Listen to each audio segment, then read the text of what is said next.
Hello and welcome back to Matt Letitia's newsletters. This is number 18. 18 weeks of Matt Letitia. I haven't been releasing these as regularly, so we're a bit behind. But anyway, Matt has done a week-long juice-only diet, so we can find out how that went. Hopefully. Hi all. Hope the seasonal change in weather hasn't affected you too much. My week started with an interview at home Monday morning discussing my career, the current state of VAR, and the current state of our world at the moment. Excuse me. I should have a link for you next week. The rest of the say was pretty chilled at home. I think he means day, but he's not had any food, so, he's not proofreading.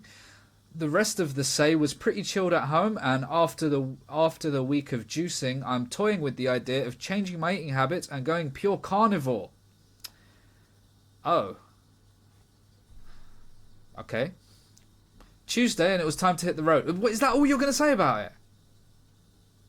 Why not just go back to eating, chips? Anyway. Tuesday, and it was time to hit the road. Fellow former footballer and awakened soul David Cotterill wanted me to go on his podcast and do it in person. So we met at Cinema and Co. in Swansea and spent an hour or so discussing many topics that we feel are important in the world today. Probably VAR and, Russia. Again, when it comes out, I'll post the link. Left home at 9 a.m. and was back for 5 p.m. In plenty of time to make paddle tennis in the evening. Oh, good. Hadn't played for a couple of weeks and really missed it. Yeah, no, I realised. Yeah, this is the juice talking. On Wednesday, some friends and I had booked to play at Stoneham at 8:20 a.m, but the overnight rain meant the course was closed. Wednesday lunch was spent... that is such an interesting detail, isn't it? Anyway. Wednesday lunch was spent at the Jetty restaurant in the Harbour Hotel in Ocean Village with Clive de Carl and his son Jack. The food was excellent, by the way. Clive is a fascinating man with By the way, he put BTW, which is just interesting. He's never done that before. He should start doing TBF, to be fair. Clive is a fascinating man with unbelievable knowledge of supplements and alternative therapies. You can find him at clivedecarl.com. Oh, yeah, we heard about him, didn't we? Managed to get a walk round the village in with my mate, Andy, before it got dark. And then Dad's taxi went into operation, taking our daughter to her hockey training.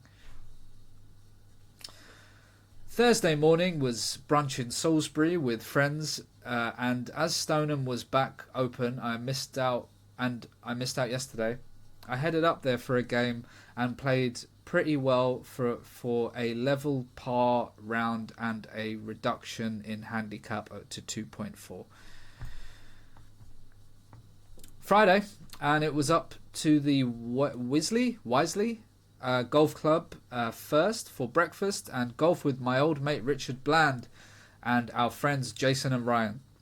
It's great to watch proper golfers up close.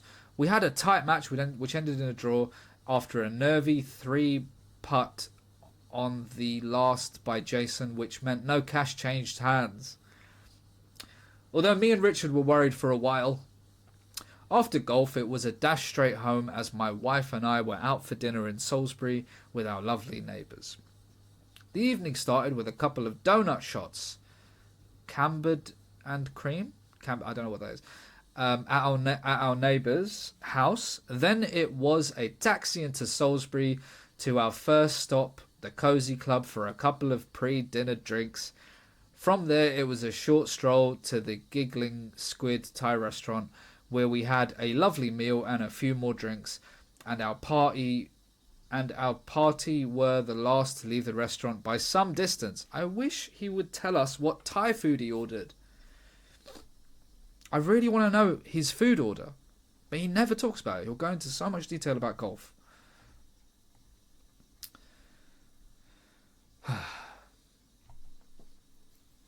Saturday was a busy one. I'd been booked by a stag party through the Play with a Legend website, playwithalegend.com. What?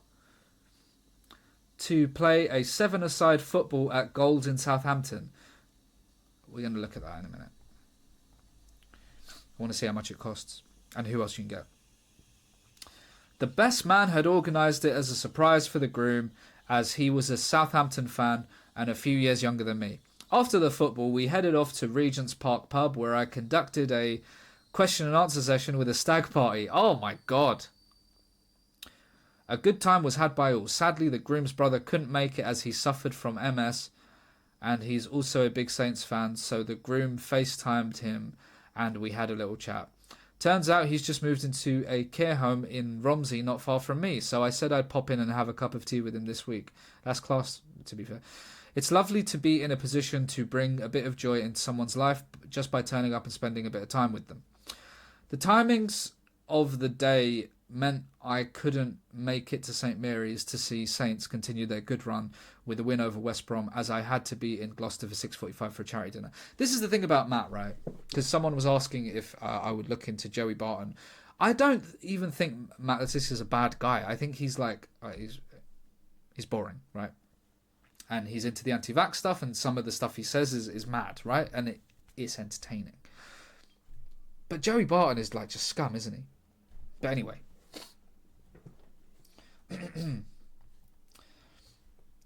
Saturday, well, I mean, yeah, no, he has said some, Matt Le Tissier has said some bad. I mean, he's pretty clumsy.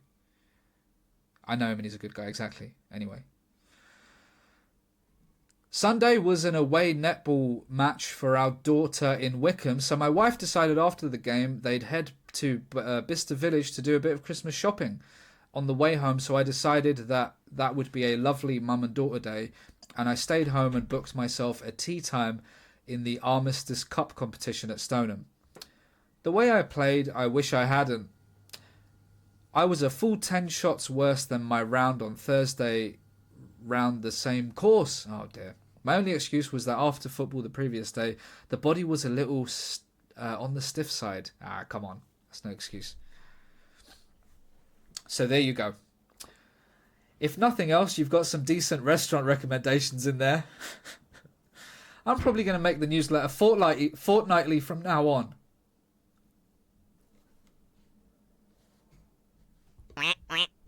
I'm probably going to make the newsletter fortnightly from now on, but always remember to try and do something every day that makes someone else's life a little bit better. Kindest regards and thank you for your support. I can't believe this. Why would I do something that makes someone's life a bit better every day when you do it fortnightly? I thought they were coming out less regularly, because we are a bit behind as I read this.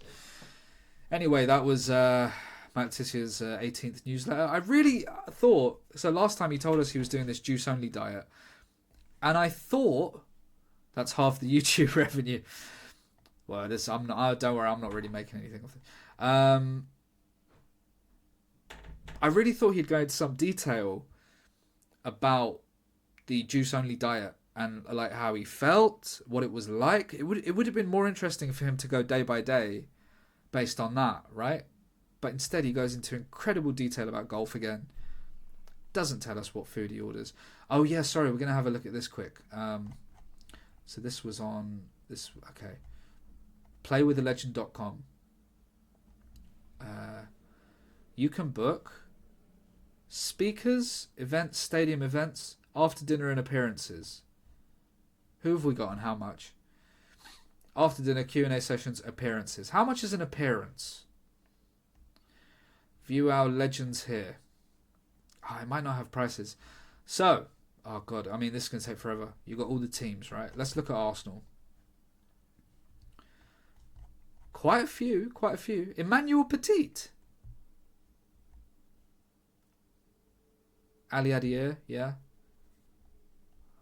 William Gallas. David Seaman. How much is David Seaman? It probably won't give me a price, will it? It's just got inquire now. How much do you think it is? We got Sol Campbell. I might book him for see if I can get him for Christmas Day. Anyway, it's a shame. I kind of wanted to see how much these guys would cost. Anyway, that's Matt Le Tissier's latest newsletter. It will be fortnightly now, which actually means we can catch up. Till next time.